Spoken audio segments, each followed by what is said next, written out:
How do you approach Gen AI safety in consumer products?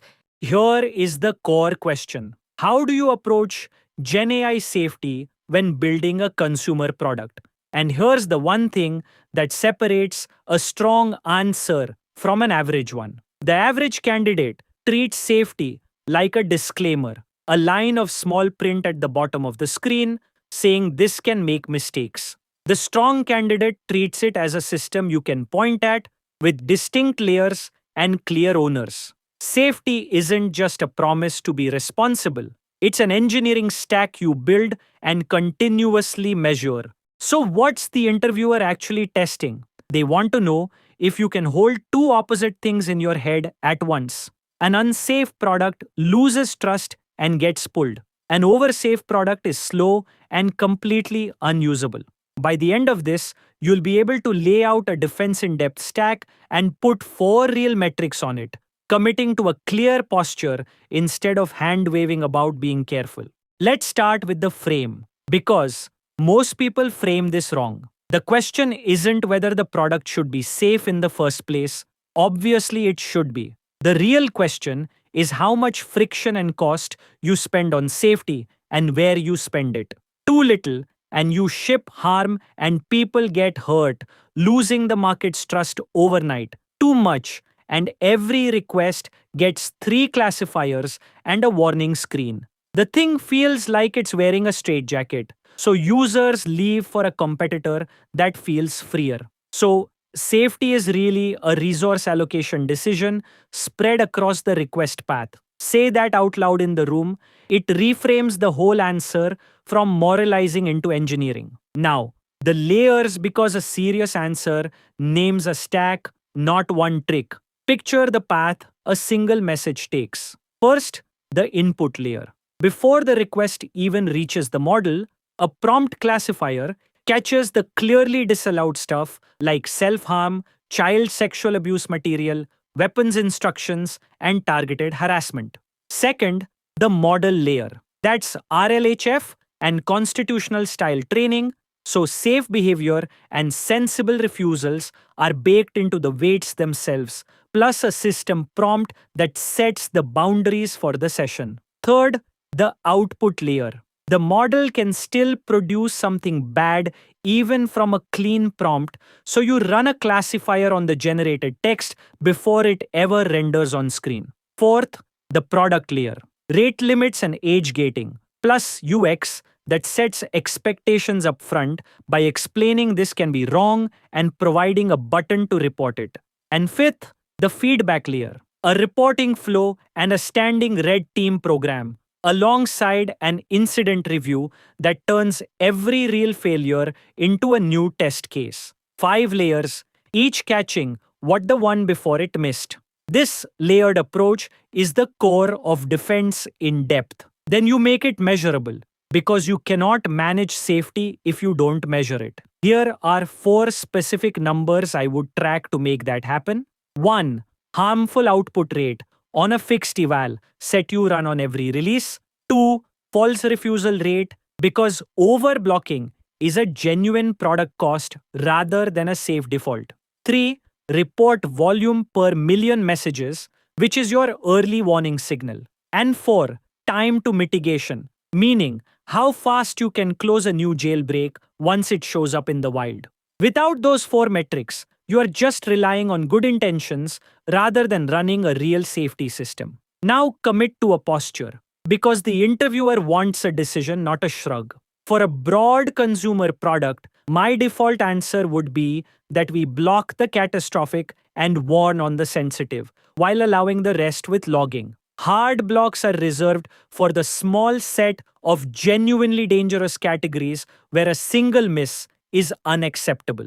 Everything else gets softer, handling like a warning or a nudge, so you're not strangling normal use. That posture is defensible and it shows judgment rather than fear. And name the risks and the moat, because that's the senior move. First risk is overblocking. A product that feels like a nanny pushes users to a rival that feels less preachy, so false refusals are a churn driver rather than a free win. Second risk is that adversarial users route around any single classifier, which is exactly why no one layer is ever enough. Now, the moat, and this is the part that turns safety from a cost into strategy. Every reported failure becomes an eval case. Your red team corpus compounds. Over a year, you've built a library of real world attacks and edge cases that a new entrant simply doesn't have. That corpus is proprietary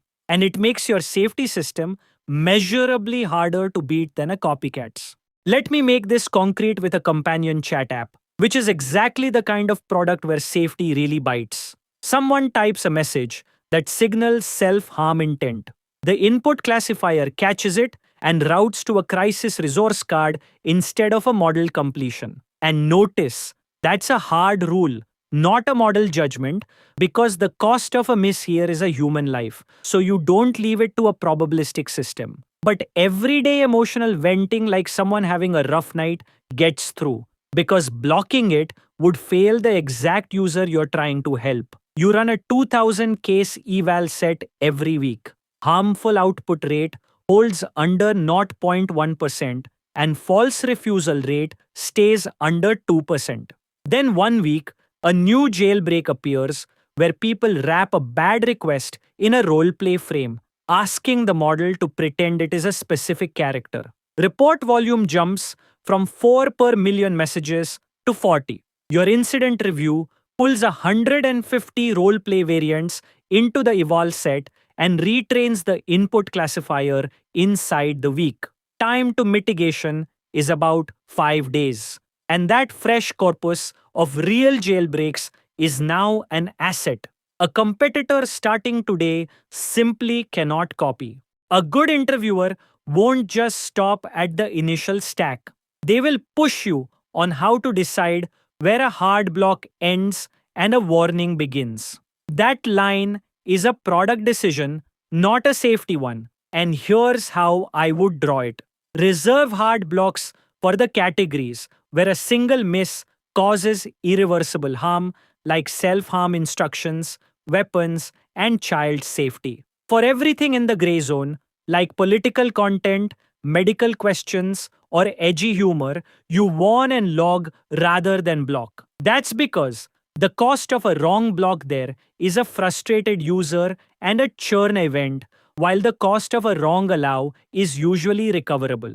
Then they'll ask the harder one about what happens if your own classifier is biased and overblocks one group's normal speech. That's real, and it's exactly why false refusal rate has to be segmented by language, dialect, or topic rather than reported as one global number. A 2% false refusal rate that's actually 8% for one community is a fairness failure hiding inside a healthy looking average. So you break the metric down and watch the tail, treating a spike in one segment as an incident just like a jailbreak.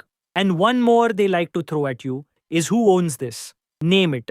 The input and output classifiers need an owner, just like the eval set, while incident review requires an on-call rotation, because safety with no named owner is safety that rots the first quiet week. Then there's the build versus buy angle. Early on, you'll lean on off-the-shelf moderation APIs, and that's fine. But the moment your product has a distinctive risk surface, like a companion app's emotional edge cases or a coding tool's exfiltration risk, you have to build your own eval set on your own traffic. A generic classifier cannot see the failures that are specific to what you shipped. Saying all that out loud tells them you've run this in production, not just drawn it on a whiteboard. So here's what makes them lean in. First, you named a layered stack with owners and metrics instead of saying we take safety seriously, which tells them nothing. You also treated false refusals as a real cost. That's product judgment, not just risk aversion, and it's rarer than you'd think. And finally, you connected safety to a data moat, which means you see it as strategy rather than compliance overhead. That last one is what separates a product manager from a policy hire in their eyes. Now let's look at the common traps. The first one is answering that we filter bad content as if a single classifier is the whole story. It isn't, and it tells them you've never actually shipped this. The second trap is ignoring overblocking. So your product ends up technically safe but completely unusable. And the third is having no metrics at all, which means you literally cannot tell whether the system works or whether it's improving. Without measurement, you're just guessing, and the interviewers will easily spot that gap. Let's pull it together. Safety is a resource allocation decision across the request path, not a disclaimer. You build it as 5 layers: input, model, output, product, and feedback. You put 4 numbers on it: harmful output rate, false refusal rate, reports per million, and time to mitigation. You commit to a posture where you block the catastrophic and warn on the sensitive while allowing the rest with logging. And the failure log you build along the way is your moat. So, the one line to carry into the room: safety is a measurable defense in depth stack whose failure log is your moat.